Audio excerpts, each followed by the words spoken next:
Hello, Maharashtra veg रेसिपीजमध्ये मी नेहा तुमचं स्वागत करते। आज आपण वाटाणा फ्लॉवरची साधी सोपी सरळ अशी भाजी करणार आहोत। तर त्यासाठी मी 7 ते 8 मिरी, 2 छोटे दालचिनीचे तुकडे, 3 ते 4 लवंग चांगले परतून घेणार आहे कढईमध्ये आणि त्यानंतर याची पावडर करून घ्यायची आहे आपल्याला।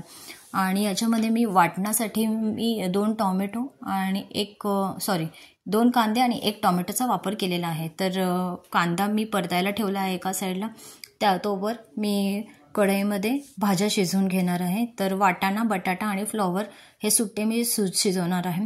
तर तुम्ही बघू शकता आता मी खडा मसाला चांगला बारीक पावडर करून घेतल्यानंतर जे कांदा आणि टोमॅटोचं जे वाटण आहे आपण ते मिक्सरच्या भांड्यात मी सगळं टाकून घेणार आहे। टाकतानाच मी त्याच्यामध्ये 6-7 लसणाच्या पाकळ्या, 2 हिरव्या मिरच्या आणि कोथिंबीर टाकली आहे। आणि याच्यामध्येच आपल्याला थोडासा दह्याचा वापर करायचा आहे। तर अर्धी वाटी मी दही वापरलेलं आहे वाटण फिरवताना मिक्सरला। तर आता तेल आपण टाकलं आहे 3 ते 4 चमचे।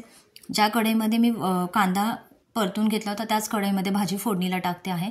तर आता तमालपत्र आणि वाटण टाकून मी चांगलं हे वाटण परतून घेणार आहे तेलात। तुम्ही बघू शकता तेल व्यवस्थित वाटण परतलं गेलं आहे आणि इवन फ्लेवर जो मसाल्यांचा आहे तो पण खूप छान यायला लागलेला आहे। तर आता लाल तिखट मी 2 चमचे टाकलेला आहे, धणस पावडर 1.5 चमचा, हळद हिंग चवीप्रमाणे घेतलेला आहे मी। तर अशा प्रकारे मी मीठसुद्धा वापरलेलं आहे। मिठाचा वापरसुद्धा जेमतेमच करायचा आहे आपल्याला चवीप्रमाणे। तर अशा प्रकारे आपल्याला जसं पातळ किंवा थिकपर भाजी पाहिजे त्याप्रमाणे पाण्याचा वापर करून आपण भाजी थोडीशी 6 ते 7 मिनटं उकळी यायला ठेवणार आहोत।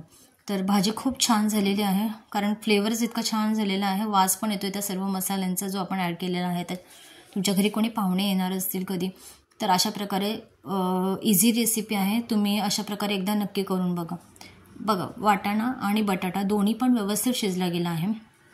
तर आता मी भाजीचा गॅस बंद करून आता सर्विंगला डिश करणार आहे। तर याच्यावर मी थोडीशी मलाई टाकली आहे, फ्रेश क्रीम आपण ज्याला म्हणतो ती सर्विंगसाठी।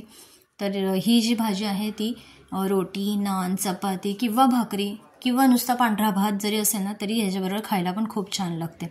रेसिपी माझी कशी वाटली ते कमेंट करून नक्की सांगा आणि व्हिडिओ आवडला असेल तर शेअर करा, लाईक करा, सबस्क्राईब करा। Thank you so much.